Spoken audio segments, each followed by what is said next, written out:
내일부터 적지 않은 분들이 침통함과 비통함, 슬픔과 애통함에 빠지게 될 것입니다. 왜 그럴까요? 고난주간이 시작되기 때문입니다. 웃는 것 안 됩니다. 즐거운 일도 기쁜 일도 재미있는 일도 해서는 안 됩니다. 오직 마음을 경건하게 하고 엄숙하게 한 주간을 보내야 합니다. 무겁고 괴로운 심정으로 주님이 당하셨던 고난에 동참해야 합니다. 여러분 어떻습니까? 참 어렵지요. 웃음기를 싹 빼고 그야말로 근신하고 삼가며 일주일을 지내야 하는 것입니다. 그런데 여러분, 과연 이렇게 하는 것이 고난주간을 대하는 올바른 자세일까요? 여러분은 어떻게 생각하십니까? 한 가지 분명한 사실이 있습니다. 뭘까요? 고난주간이 단지 나 자신을 억누르고 괴롭게 만드는 시간이 되면 안 된다는 것입니다. 단지 슬픔과 괴로움을 더 많이 경험하고자 하는 고행주의자가 되어서도 안 됩니다. 왜요? 우리는 지금 예수님 장례 치르고 있는 것이 아니기 때문에 그래요. 고난주간은 결코 장성곡이나 조가를 부르는 날이 아닌 것입니다. 왜 그렇습니까? 우리는 단지 고난당하고 십자가에 달려 죽으신, 그렇게 끝나버린 예수님이 아니라 죄와 사망의 권세를 이기고 부활하신, 그리고 지금도 살아 역사하시는 우리 주님 예수 그리스도를 마주하고 있기 때문입니다. 하지만 여러분, 저의 이 말씀을 절대로 오해하시면 안 됩니다. 고난주간이 별거 아니다, 이렇게 가볍게, 또 고난주간을 지키지 않아도 된다, 이런 뜻으로 받아들이시면 정말 곤란하지요. 주님이 부활하셨으니까 이게 무슨 의미, 무슨 가치가 있는가, 이렇게 할 거라면 차라리 한 주간 비통하고 엄숙하게 보내는 편이 더 나을 것입니다. 그렇다면 여러분, 이 고난주간을 우리가 어떻게 보내야 할까요? 고난주간은 주님이 당하신 고난을 깊이 묵상하는 것이 맞습니다. 하지만 이때 우리가 꼭 유념해야 할 것이 있지요. 뭡니까? 우리가 주님의 고난을 묵상해야 하는 그 이유가 무엇인가에 대한 정확한 인식이 있어야 한다는 거예요. 한번 생각해 보십시오. 우리가 주님의 고난과 그 십자가를 깊이 묵상하는 그 이유가 무엇입니까? 그저 당하신 고난 묵상이고 그저 십자가 묵상일까요? 우리 주님이 얼마나 아프셨을까? 얼마나 많이 상처를 입고 그래서 얼마나 많이 고통스러우셨을까? 나도 어떻게든 그 고통에 동참해 보리라. 여러분, 단지 이런 것들이 진정 고난의 묵상일까요? 아닙니다. 그렇지 않아요. 만약 우리가 그저 주님이 당하셨던 그 고난에만 동참을 했다면, 저는 이 고난주간이 맞춰진 후 이렇게 말씀드릴 수밖에 없어요. 한 주간 정말로 잘 참고 견디고 인내하셨습니다. 그런데 여러분, 이러면 안 되겠죠. 그럼 무엇입니까? 우리가 주님의 고난과 주님의 십자가를 묵상하는 궁극적인 이유는 주님께서 우리를 얼마나 사랑하셨는지, 우리를 도대체 그분이 얼마나 사랑하셨기에 그 모든 수치와 고통과 슬픔을 기꺼이 담당하셨는지, 여러분, 그것을 우리의 가슴에 새기는 것입니다. 무슨 말씀입니까? 우리는 반드시 주님이 당하신 고난을 묵상해야 합니다. 그러나 우리가 애태우는 마음으로 행하는 이 고난 묵상의 성격은 단지 고통에 관한 묵상이 아니라 주님께서 왜 그런 엄청난 고난을 당하셔야만 했는지, 왜 주님은 그렇게까지 하시면서 죽음을 택하셔야 했는지, 그 이유에 대한 묵상이어야 한다는 말씀입니다. 만약 우리가 주님의 이 고난에 대해서 신실하게 잘 묵상하게 되면 우리가 무엇을 얻게 될까요? 주님이 나를 그토록 그와 같이 사랑하셨구나. 보잘것없는 나를, 연약한 죄인이요 허물 많은 나를, 그럼에도 불구하고 생명을 다 바쳐서 사랑하셨구나. 여러분, 말로는 도무지 형용할 수 없는 감격과 감사로 우리가 가득 채워지게 된다는 것입니다. 주님이 감내하셔야 했던 고난과 아픔을 우리가 제대로 묵상하면 할수록 우리는 주님이 베푸신 그 사랑, 그 놀라운 은혜와 능력을 깨닫게 되는 것입니다.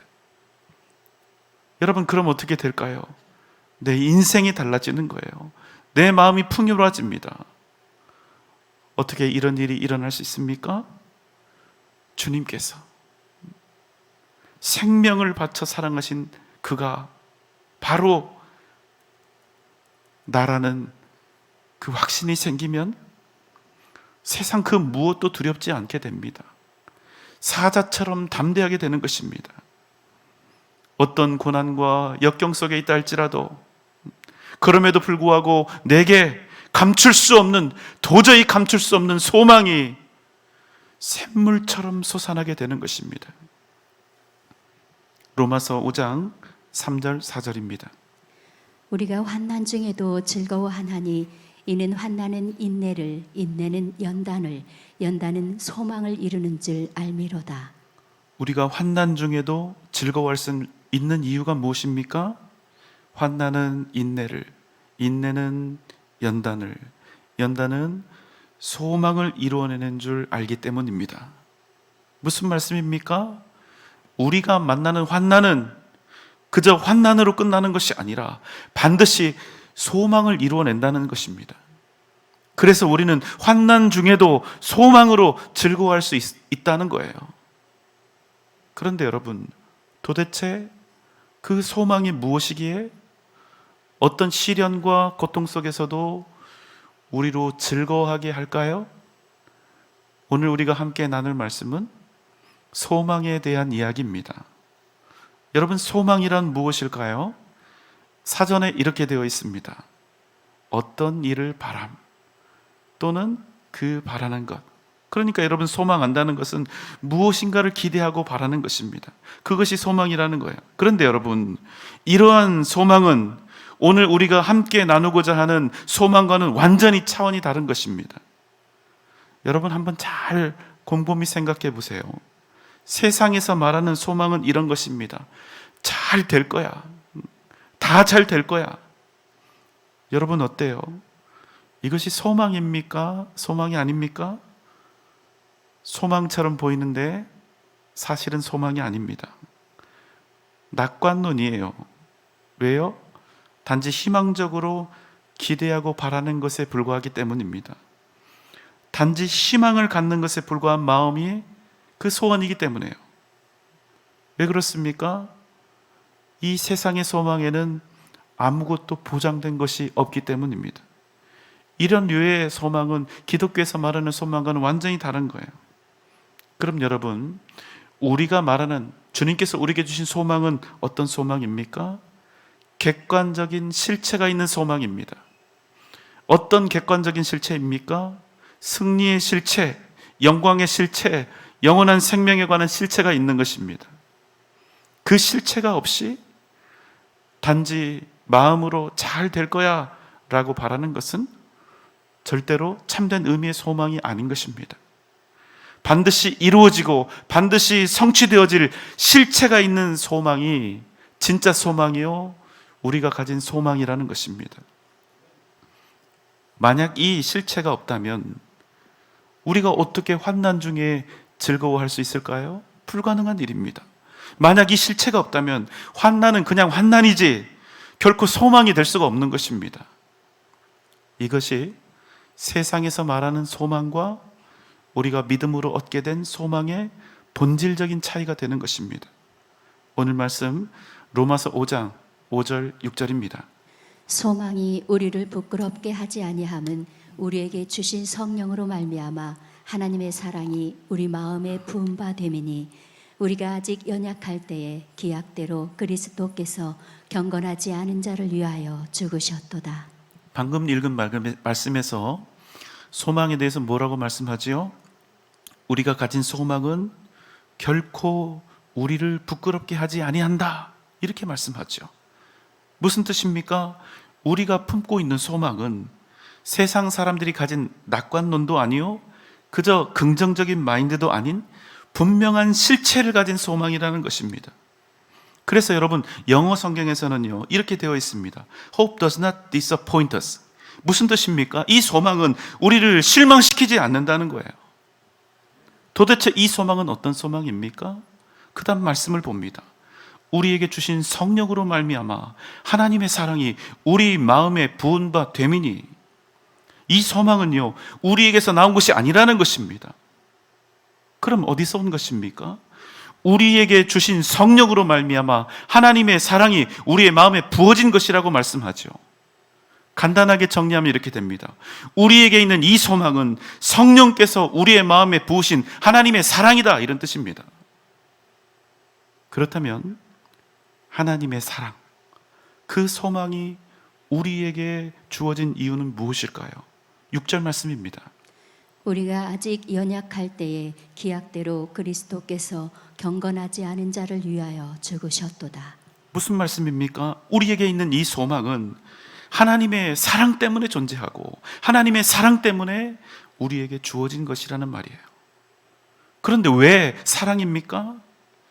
주님께서 우리를 위해 죽으신 것은 우리의 의로움 때문이 아니라 오히려 우리의 연약함 때문이요, 다만 주께서 우리를 사랑하셨기 때문이라는 사실입니다. 그래서 이렇게 말씀하시는 거예요. 우리가 아직 연약할 때 기약대로 그리스도께서 경건하지 않은 자를 위하여, 우리 같은 죄인들을 위하여 죽으셨도다. 여러분, 왜 우리가 가진 이 소망은 반드시 성취될 실체입니까? 만약 우리의 공로 때문에 우리가 하나님의 사랑을 받았고 우리의 의로움과 선행 때문에 주님께서 십자가에 달리셨다면 우리가 가진 소망은 절대로 소망이 될 수가 없는 것입니다. 왜 그렇습니까? 죄인인 우리가 언제까지 의로울 수 있고 우리가 언제까지 거룩할 수 있을까요? 아무리 노력을 해봤자 이건 불가능한 일입니다. 그럼 어떻게 될까요? 우리의 구원, 우리의 천국은 언젠가는 일순간에 모래성처럼 무너져 내릴 수밖에 없다는 거예요. 그러나 주님께서 언제 우리를 위해 죽으셨습니까? 우리가 아직 연약할 때 죽으신 것입니다. 로마서 5장 8절입니다. 우리가 아직 죄인 되었을 때에 그리스도께서 우리를 위하여 죽으심으로 하나님께서 우리에 대한 자기의 사랑을 확증하셨느니라. 우리의 소망이 영원한 소망이요, 그 누구도 빼앗아갈 수 없는 소망이요, 결단코 승리와 영광을 이루어낼 소망이 되는 그 이유는 무엇입니까? 우리의 소망은 조건 없는 하나님의 사랑, 무조건적인 그 사랑, 불강력적인, 도저히 거부할 수 없는 그 주님의 은혜로 주어진 소망이기 때문입니다. 주님의 십자가 사건은 바로 우리를 향하신 하나님의 놀랍고도 영원한 그 사랑의 증거가 되는 것입니다. 주님께서 우리를 결단코 포기하지 않으시겠다는 약속, 주님께서 우리를 절대로 잊지 않으시려는 그 약속을 당신의 생명으로 확증하신 것입니다. 그렇게 우리가 이 참된 소망, 하나님의 사랑과 우리를 위하여 죽으신 십자가의 은혜를 붙잡고 살아간다면 우리는 어떤 상황 속에서도 결코 부끄럽게 되지 아니하고 반드시 영원한 하나님의 나라와 영광을 얻게 되는 것입니다. 여러분, 고난주간을 의미 있게 잘 보내면 우리가 다른 사람으로 거듭나게 됩니다.